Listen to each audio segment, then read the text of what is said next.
Scotty, obviously another kind of heartbreaker on the weekend. A couple of days post that game, how the girls kind of pulled up. Yeah, we've had a good review on it. There was a number of things that we could have done better if we had our time again, but it's all part of learning and that journey that we're on.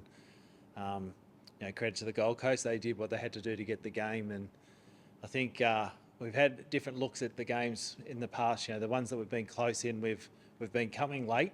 This one we got in front late and had to hold on, so a little bit different. But yeah, all you can do is just take the learnings and move on. But everybody in the program is really frustrated. He's trying to, obviously, taking that time off the clock, maybe finding that uncontested mark game.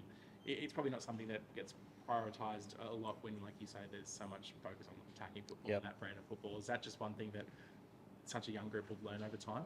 Well, we do train it a fair bit. We trained it right through the pre-season. We have different scenarios for it. The thing is, though, of course, with the condensed fixture, this is part of the lessons out of the condensed fixture, which we'll get to at the end of the year in the review. But part of it is you just don't have the time to train and refresh on it. So we haven't done it for probably a month or so, and it's just funny that moment where you need that minute, and you just can't get it done, and there's nothing you can do other than review it and just hope that next time we're in that situation we can get it right. Have you sat down with the playing group or maybe specific players about what you're doing right, maybe in those fourth quarters compared to some of the other quarters? Is it just maybe increased fitness that you're able to come home with a bit of a wet sail? Yeah, well, I think that's the positive out of all of this, is that we've done that a number of times this year, and that's been one of the real positives that have come from a really young group, and hopefully that will take us forward as well. And we mentioned in the meeting yesterday that that's now our fourth time that we've been really competitive in the fourth quarter, and based on fitness, where the block of work we did through the VFLW to get fit enough to be able to cope. It's just I suppose it's just frustrating that you haven't snagged at least a couple of those, but it's the way it is. Priv's obviously being, I guess, heavily targeted this year as that key forward. She had a great season last year. Yep. Defenders are targeting her a little bit more, Yep. but for her to kind of have her moment and have her say in that final quarter must have been pleasing to see as well. Absolutely, yeah. She's soldiered on this year, and you got to remember she came off a really nasty injury over the summer, and after that Gold Coast final, and to limited preparation, and to play through the games the way she has. And of course, the plan was always to play Chloe Malloy with her as well, which would sort of give Priv the second or third best defender. But she's getting first, second, and third at the moment, and we try to help her as much as we can. But the thing with Priv is she gets herself to such great positions on the ground that she attracts a bit of a crowd, and we just got to work with that and get through. And she's got a lot of lessons out of this year as well, and I'm confident with a full pre-season she'll be even stronger next year. 2 games to go now for the season. Is there anything specifically you've been trying to work on at training this week that you want to see reflected in these last 2 games? Winning would be good. We've spoke about that. What we need to get out of the program is we go into every game, no matter the opposition, and try and win it. And one of the other lessons we have got out of this year is we've got the game plan. Yep, that's the A to Z, but you also got to play differently each week based on the opposition you're playing. And Brisbane's no different this week. And there's a certain way I think which we can play that can reflect the way we want the game to look, but also there's some needs to play Brisbane that you've just got to get done. And so it's a matter of ticking those needs and then getting the game looking like how we want it.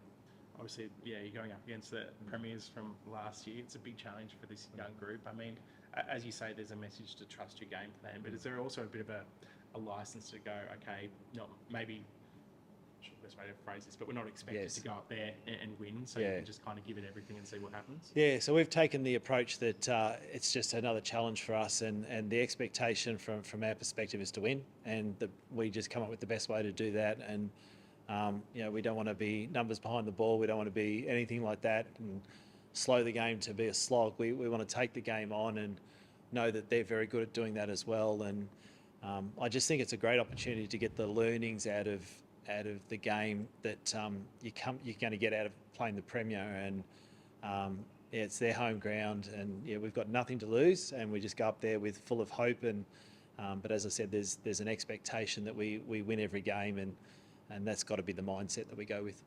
Is it important to kind of, I guess, remind the group that it is only the third season of this club, that obviously because of what you achieved last season, maybe expectations externally were a little bit higher, but that you're still developing and kind of moulding this young group into what looks like a strong professional AFLW team? Yeah, a little bit, but the mindset has to be that you've got to just get better than each week than what you were the week before, and I reckon we're pretty good at it, and effort and intensity is unquestionable. We always bring that. The game against North, I thought, was fantastic with that. This week, our effort and intensity was sort of fluctuated a little bit from I think from Gold Coast pressure. Actually, they really pressured us well, and it's similar to the North game where you've got to turn those moments where you are being pressured into offensive movements, and that's the next layer. And so that's one of the focuses this week is when Brisbane do pressure us, that means that they're all going to be over the ball and in D1, if you like, and we've got to flick that into ball movement from there. And it's easy to say, it's easy to train, but it's hard to do when you're under the pressure of a game.